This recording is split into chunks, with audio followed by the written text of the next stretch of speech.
Good morning students. आज हम समझेंगे राजस्थान की अफवाह प्रणाली के संदर्भ में बात करेंगे। हम राजस्थान की अफवाह प्रणाली की अगर हम बात करें तो सबसे पहले अफवाह प्रणाली का तात्पर्य है हमारा जो विभिन्न हमारी नदियों का जाल है उसके बारे में।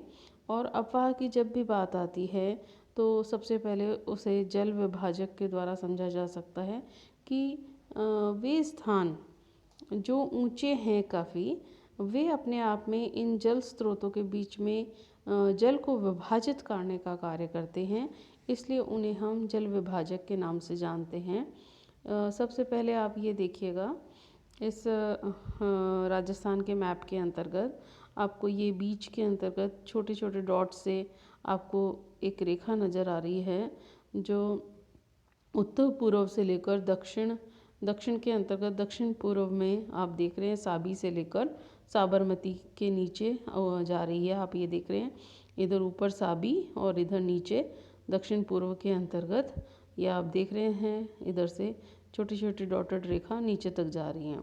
तो ये अपने आप में रेखा वो रेखा है जल विभाजक रेखा, जो हमारी राजस्थान की विभिन्न नदियों के जल को दो भागों में विभाजित करती है। एक इसमें जो बंगाल की खाड़ी की ओर जाने वाली ये समस्त जो नदियां आप देख रहे हैं, ये अपना दक्षिणी और पूर्वी जो हिस्सा है राजस्थान का, उसमें समस्त जल ले जाकर अपने उत्तरी भाग में जो हमारी चंबल नदी है वो उत्तरी भाग में ले जाती हुई यमुना में उस जल को छोड़ती है, और यमुना से वो जल बहता हुआ कहाँ जाता है, हमारा बंगाल की खाड़ी के अंतर्गत जाता है। दूसरी तरफ हम देख रहे हैं कि कुछ ऐसी नदियाँ भी हैं जो अपना जल अरब सागर के अंतर्गत अपना जल गिराती हैं, जिसमें लूनी, माही, सोम, जाखम, साबरमती, सुकड़ी, ये सब नदियाँ हैं। तो यानी हमारे पास में पहला क्रम मैंने आप लोगों को बताया था, वो क्रम जिसके अंतर्गत की बंगाल की खाड़ी में गिरने वाली नदियां हैं, जिसमें हैं चंबल, बनास, खारी, कोठारी, गंभीरी, बाणगंगा इत्यादि। और दूसरी तरफ वे नदियां हैं जो अरब सागर में अपने जल को गिराती हैं, जिसमें लूनी, माही, सोम, जाखम, साबरमती, सुकड़ी इत्यादि। फिर तीसरा एक क्रम और आता है जो आंतरिक जल प्रवाह का क्रम कहलाता है, यानी जिसके अंतर्गत की वे नदियाँ सिर्फ वर्षा काल में बहती हैं, और वर्षा काल में बहने के साथ ही रेत के धोरों के अंतर्गत इनका जो जल है वो स्वतः ही लुप्त हो जाता है। तो ये आंतरिक जल प्रवाह वाली नदियाँ कहलाती हैं। इसमें आप ये जो नदियाँ हैं उनमें नीचे ग्रीन कलर की लाइन से आप देख रहे हैं, साबी है, मंथा है, कांतली है, रूपनगढ़ है, घग्घर नदी है, और इधर कांकनी नदी। ये सब नदियाँ आंतरिक प्रवाह वाले नदियों के नाम से जानी जाती हैं। फिर नेक्स्ट आ जाइए, अब हम बात करते हैं जो यमुना के अंतर्गत मिलने वाली जो हमारा चंबल है, चंबल नदी, या हम कहें बंगाल की खाड़ी में गिरने वाली विभिन्न नदियां जो हैं, हम उनकी चर्चा कर लेते हैं। सबसे पहली बात करते हैं हम चंबल नदी की। चंबल नदी मध्य प्रदेश के विंध्य पर्वत के मऊ नामक स्थान पर, कई बार आपसे जो चंबल है उसका कहाँ से निकलती है, उसका उद्गम कहाँ है, ये पूछ लिया जाता है, तो आप बताएंगे कि यह मध्य प्रदेश के विंध्य पर्वत के मऊ नामक स्थान के समीप जानापाव पहाड़ियों पर 616 मीटर से निकलकर 325 किलोमीटर उत्तर की ओर बहती हुई चौरासीगढ़ के समीप राजस्थान में प्रवेश करती है।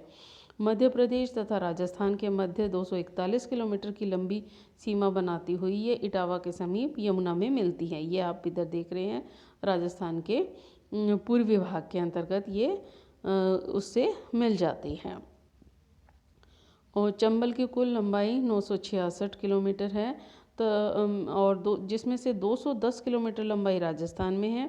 इस नदी पर महत्वपूर्ण बांध बने हुए हैं, जिसमें महात्मा गांधी सागर बांध, जवाहर सागर बांध, राणा प्रताप सागर बांध तथा कोटा बैराज बांध बनाए गए हैं। और इस चंबल नदी पर भैंसलगढ़ रोड के समीप 17 मीटर ऊंचा चूलिया जलप्रपात भी है। तो कई बार ये चूलिया जलप्रपात के बारे में भी पूछ लिया जाता है। आपसे कि कहाँ स्थित है, तो आप इसकी अवस्थिति को दर्शाएं। फिर इसकी सहायक नदियों की अगर हम बात करें तो बनास, काली सिंध, पार्वती, मोरेल आदि प्रमुख नदियां हैं। यह हम देख रहे हैं मैप के अंतर्गत। तो ये हाँ इसकी प्रमुख नदियां हैं। फिर इसके पश्चात इधर नेक्स्ट आ जाता है इसकी और प्रमुख नदियों में से सबसे पहले हम बनास की बात कर लेते हैं। जो बनास नदी है, बनास नदी को वन की आशा के नाम से भी जाना जाता है। यह नदी अरावली की खमनोर पहाड़ियों से निकलती है चित्तौड़गढ़ के निकट। और ये आप देख रहे हैं इधर नीचे ये येलो कलर के अंतर्गत बनास, ये यहाँ आप देख रहे हैं। तो ये बनास है और इसको और शॉर्ट में कर देती हूँ थोड़ा छोटा, ताकि आपको दिखाई दे कि इसकी अवस्थिति कहाँ पर है। वन की आशा के नाम से जाने वाली नदी है यह, और यह अरावली की खमनौर पहाड़ियों से निकलती है। चित्तौड़गढ़, भीलवाड़ा, अजमेर, टोंक, सवाई माधोपुर जिलों में ये बहती हुई 480 किलोमीटर बहती है। और भीलवाड़ा के बिगोद और मांडलगढ़ के समीप यह बनास जो है वह भेड़च और यहाँ पे मेनाल नदियों का संगम में मिलता है, जहाँ पे इसे त्रिवेणी के नाम से भी जाना जाता है। इसकी बनास की जो सहायक नदियाँ हैं वो हैं भेड़च, कोठारी, खारी, मैनाल, गंभीरी। ये आप देख रहे हैं यहाँ पे बेड़च, कोठारी, खारी, मैनाल, गंभीरी आदि प्रमुख ये बनास की सहायक नदियाँ हैं। इसका कुल नदी का अपवाह क्षेत्र है वो 46,570 वर्ग किलोमीटर का इसका अपवाह क्षेत्र है। और कुल अपवाह क्षेत्र का लगभग जो हमारे राजस्थान का कुल अपवाह क्षेत्र है उसका लगभग 27.84% जो है वो इसके अंतर्गत, इस क्षेत्र के अंतर्गत आता है। फिर इसकी दूसरी नदी जो है इसका क्रम, उसमें अगर हम देखें फिर आ जाती है हमारी बेड़च नदी। ये आप बनास के अंतर्गत इसका नीचे दिख रहे हैं, ये यहाँ पे बेड़च नदी, इसे आयड़ नदी के नाम से भी जानते हैं। बनास की सहायक नदी है। इसका उद्गम उदयपुर की गोगुंदा की पहाड़ियों से है और चित्तौड़गढ़ जिले के बिगोद के निकट बनास नदी में ये जाकर यहाँ पर मिल जाती है। फिर नेक्स्ट आती है इसकी कोठारी नदी। यह बनास की सहायक नदी है। अरावली श्रेणी के राजसमंद के उत्तर में दिवेर नामक स्थान से यह निकलती है और भीलवाड़ा में जाकर बनास नदी से मिल जाती है। फिर नेक्स्ट आ जाती है इधर खारी नदी। बनास की सहायक नदी है जो राजसमंद जिले के बिजराल ग्राम के पास में मिलती है, और ये भी इसी की सहायक नदी है। फिर आ जाती है गंभीरी नदी। गंभीरी नदी आ जाती है, ये आप देख रहे हैं ऊपर। गंभीर नदी ये चित्तौड़गढ़ जिले में प्रवाहित होकर बेड़च नदी में मिल जाती है। और इसी तरीके से नीचे हम देखते हैं ये काली सिंध नदी है। काली सिंध नदी चंबल की सहायक नदी है और मध्य प्रदेश के देवास के निकट बांगली गांव से निकलती है और ये राजस्थान के कोटा तथा झालावाड़ जिलों में प्रवाहित होकर नोगेरा नामक स्थान पर चंबल से मिल जाती है। इसकी सहायक नदियों में परवन, निवाजू, आहू आदि प्रमुख सहायक नदियां हैं। फिर नेक्स्ट आ जाता है आपका इसका पार्वती नदी का।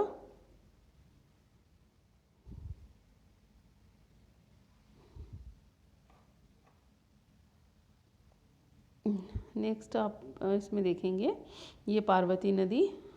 पार्वती नदी चंबल की ये भी सहायक नदी है। हम चंबल की नदियों की बात कर रहे हैं तो मध्य प्रदेश के विंध्याचल के निकट ये करहायट नामक स्थान है, वहाँ पर राजस्थान में प्रवेश करती हैं और बारा में बहती है। कोटा जिलों में बारा और कोटा होती हुई ये चंबल में मिल जाती है। फिर आ जाती है इसमें बाणगंगा। ये आप देख रहे हैं ऊपर जयपुर जिले के बैराठ की पहाड़ियों से निकलकर यह नदी भरतपुर जिले में प्रवाहित होती हुई यमुना नदी में मिल जाती है। इसकी कुल लंबाई 380 किलोमीटर है और रामगढ़ बांध इसी नदी पर निर्मित है। फिर ये तो हुआ हमारा सारा प्रवाह ये वाला, और फिर उसके पश्चात हम बात करते हैं इधर ये लूनी नदी, यानी ये हमारा अब प्रवाह ख़त्म हो गया है। अब हम ले लेते हैं जो हमारी वो नदियाँ जो अरब सागर में गिरने वाली नदियाँ हैं, ये आप देख रहे हैं। सबसे पहले हम ले लेते हैं लूनी नदी। यह अजमेर के निकट नाग पहाड़ यानी अन्ना सागर से निकलती हैं और जोधपुर, बाड़मेर, जालौर, पाली, सिरोही होती हुई ये लगभग 330 किलोमीटर बहने के पश्चात कच्छ की खाड़ी में गिर जाती है। राजस्थान की प्रमुख बड़ी नदी है और यह पूर्णतः मौसमी नदी है। बलोतरा में इसका पानी मीठा है, बाद में ये नीचे तक जाते जाते खारा हो जाता है। इसकी प्रमुख सहायक नदियाँ जो हैं वो है जवाई, सुकड़ी, बाड़ी, जोजरी प्रमुख नदियाँ हैं और इस नदी का कुल अपवाह क्षेत्र 34,800 वर्ग किलोमीटर क्षेत्रफल के अंतर्गत है। ये कुल अपवाह क्षेत्र का लगभग 20.40% के करीब इसके अंतर्गत आता है। फिर इधर आ जाता है ये नीचे आप देख रहे हैं ये माही नदी, माही ये आप देख रहे हैं इधर नीचे माही नदी का क्रम को हम समझ लें। यह मध्य प्रदेश के अममोरू जिले से निकलकर उत्तर की ओर बहती हुई खांडू के निकट बांसवाड़ा जिले में ये उत्तर की ओर बहती हुई बांसवाड़ा जिले में प्रवेश करती है और बांसवाड़ा डूंगरपुर जिलों के मध्य सीमा बनाती हुई नदी गुजरात में प्रवाहित होती हुई खंबात की खाड़ी में जाकर गिरती है। तो कई बार प्रश्न घुमा के इस तरीके से भी पूछ लिया जाता है कि राजस्थान के अंतर्गत ऐसी कौन सी नदी है जो अपना जल खंबात की खाड़ी में जाकर गिराती है, तो उसमें माही नदी का नाम आता है। तो आप इसमें ये मानेंगे। और लूनी नदी अपना जल कच्छ का रन में गिराती है। तो इन दोनों के अंतर्गत बेसिक डिफरेंस जो है वो आप ये समझ सकते हैं। और इसका अपवाह क्षेत्र जो लूनी नदी माही नदी का जो अपवाह क्षेत्र है वो लगभग है 16,500 वर्ग किलोमीटर क्षेत्रफल, जो पूरे राजस्थान के अपवाह क्षेत्र का लगभग 4.8% है। फिर नेक्स्ट ले लीजिए आप इसी की ये सोम नदी जो इसकी सहायक नदी है। इसका उद्गम उदयपुर जिले के ऋषभदेव के पास बाबलवाड़ा के जंगलों में बीछामेड़ा नामक स्थान से है और यह शुरू दक्षिण पूर्व दिशा में बहती है, फिर बाद में डूंगरपुर की सीमा के साथ साथ बहते हुए माही नदी में मिल जाती हैं। तो यानी माही जो मुख्य नदी है उसकी ये सहायक नदियां हैं सोम और जाखम नदी। फिर जाखम नदी की बात करते हैं हम। यह छोटी सादड़ी से निकलती है और प्रतापगढ़ जिले में बहते हुए उदयपुर में आकर सोम नदी से मिल जाती है। फिर नेक्स्ट बात करते हैं हम ये साबरमती नदी की बात करते हैं। इधर नीचे आप देख रहे हैं दक्षिण पश्चिम के अंतर्गत दक्षिण पश्चिम में ये आप देख रहे हैं अरावली श्रृंखला से निकलती है उदयपुर के निकट और उदयपुर ज़िले में कुछ दूर बहने के पश्चात ये गुजरात में बहती हुई यह भी खंबात की खाड़ी में ही जाकर गिरती है। और फिर आ जाता है इसमें छोटी पश्चिमी बनास के नाम से जिन्हें जानते हैं ये एक धारा है और अरावली के पश्चिमी ढालों से निकलकर सिरोही जिलों में बहती हुई गुजरात में प्रवाहित होकर कच्छ की खाड़ी में गिर जाती हैं। ये तो हुआ आपका अरब सागर और बंगाल की खाड़ी का जल प्रवाह की हमने बात की। फिर अब बात करते हैं आंतरिक जल प्रवाह की। आंतरिक जल प्रवाह यानी राजस्थान राज्य का लगभग 3,85,587 वर्ग किलोमीटर 3,85,587 वर्ग किलोमीटर क्षेत्रफल जो है वो आंतरिक प्रवाह के तंत्र के अंतर्गत आता है, जो राज्य के कुल क्षेत्रफल का लगभग 61% भाग है। अभी हम इसके अंतर्गत देख रहे हैं कि काफ़ी बड़ा जो क्षेत्र है आंतरिक प्रवाह यानी हमारे उत्तर और पश्चिम के अंतर्गत हम देख रहे हैं जो कुछ नदियां हैं जो अपना जल वर्षा काल के दौरान बहती हैं और वो आंतरिक हिस्से में ही लुप्त हो जाती हैं। तो ये हमारा 61% भाग है। तो अपवाह तंत्र के अंतर्गत सभी नदियां बरसाती नदियां हैं और प्रमुख नदियां जो हैं उसके अंतर्गत सबसे पहले हम घग्गर नदी की बात कर लेते हैं। ये हिमालय की शिवालिक श्रेणियों में कालका ये जो शिमला के निकट है वहाँ से निकलती है और अम्बाला, पटियाला, हिसार होते हुए प्रवाहित होती है। राजस्थान के हनुमानगढ़ जिले के उत्तर पूर्व में प्रवेश करती है। इसका उद्गम स्थल जो है वो 465 किलोमीटर प्रवाहित होने के बाद भटनेर के पास जो हनुमानगढ़ का भटनेर है उसके पास आके ये विलीन हो जाती है। तो ये राजस्थान के उत्तरी भाग पूर्णतः उत्तर भाग के अंतर्गत हनुमानगढ़ जिले के अंतर्गत घग्गर नदी के नाम से जानी जाती है और इसके जो मैदानी भाग है उसको नाली के नाम से भी जाना जाता है। तो घग्गर नदी का अगर अवलोकन आप करें तो क्या पाएंगे कि यह हमारे राजस्थान के पूर्णतः उत्तरी भाग के अंतर्गत स्थित है। फिर नेक्स्ट आ जाता है ये कांतली नदी। कांतली नदी सीकर जिले के खंडेला पहाड़ियों से निकलती है। यह मौसमी नदी है। तोरावटी उच्च भूमि पर प्रवाहित होती है और यह उत्तर में सीकर व झुंझुनू में लगभग 100 किलोमीटर बहने के पश्चात चूरू की सीमा में आकर विलीन हो जाती है। तो नेचुरल है कि आंतरिक प्रवाह वाली है तो ये लुप्त हो जाती है। फिर नेक्स्ट आ जाती है ये साबी, आप देख रहे हैं ये साबी नदी जो जल विभाजक के निकट ही है। ये जयपुर के सेवर पहाड़ियों से निकलकर अलवर जिले के बानसूर तहसील में प्रवेश करती है और फिर बहरोड तिजारा में बहने के बाद हरियाणा राज्य के गुड़गांव जिले में कुछ दूर बहने के पश्चात विलीन हो जाती है। फिर नेक्स्ट आती है हमारी कांकनी नदी।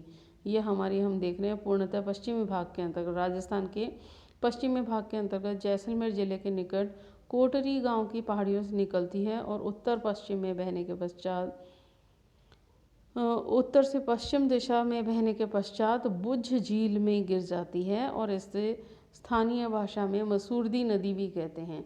तो कई बार पूछा जाता है आपसे मसूरदी नदी कहाँ स्थित है, तो आप कांकनी नदी को ही मसूरदी नदी है, उसे ज़्यादा आपको कंफ्यूज होने की ज़रूरत नहीं है। तो इसे आप कहाँ दिखाएंगे, जैसलमेर के अंतर्गत। तो यह मसूरदी नदी के नाम से भी जानी जाती है। फिर ये आप देख रहे हैं इधर मंथा नदी, ये जयपुर के मनोहर थाना से निकलती है और उत्तर में आकर यह अपना जल जो सांभर झील है उसमें आकर गिरा देती है। इधर ये रूपनगढ़ वाली भी आके सांभर दोनों मिल जाती हैं और इसमें सांभर में अपना जल गिराती हैं सांभर झील के अंतर्गत। तो आपने ये एक छोटा सा समझने के हिसाब से राजस्थान की अफवाह प्रणाली के अंतर्गत राजस्थान की विभिन्न नदियों के बारे में समझा। मैं समझती हूँ आप लोगों को समझ में आया होगा। धन्यवाद।